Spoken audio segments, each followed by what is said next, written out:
Bonjour à tous et bienvenue pour votre rendez-vous hebdomadaire sur les marchés financiers. Des marchés qui restent bien hésitants encore cette semaine, partagés entre les craintes persistantes sur l'inflation, la saison des résultats d'entreprise qui démarre et quelques signes de dégradation de la conjoncture. Alors que les actions végètent sur la semaine, le rendement des emprunts d'État européens a atteint son niveau le plus élevé depuis un mois, dans l'anticipation de nouvelles hausses des taux d'intérêt en zone euro et au Royaume-Uni.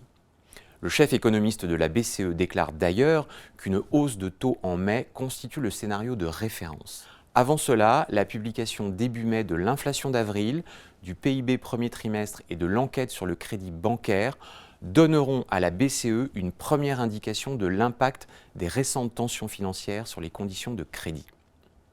Dans le compte-rendu des minutes de la Fed, un certain nombre de membres considèrent toujours les risques inflationnistes comme orientés à la hausse, tandis que d'autres reconnaissent qu'il y a une faible probabilité que l'inflation revienne au niveau de ses projections de mars.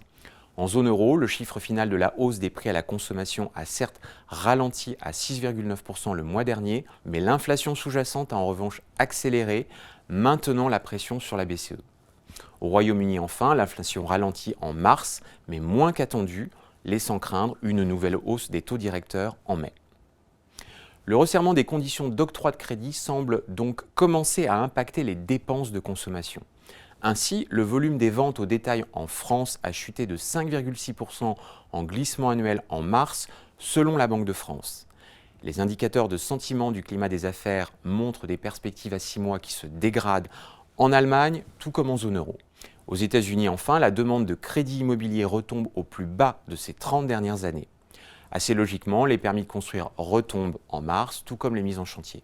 Enfin, l'indice d'activité Philly-Fed plonge à son plus faible niveau en 3 ans.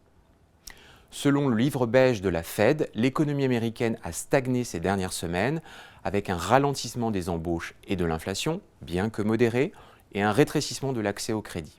Les salaires se sont modérés, mais continuent de contribuer à la hausse de l'inflation.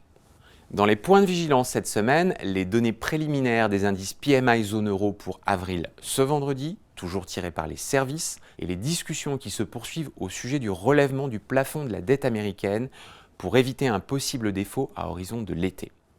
Bon week-end à tous et à la semaine prochaine.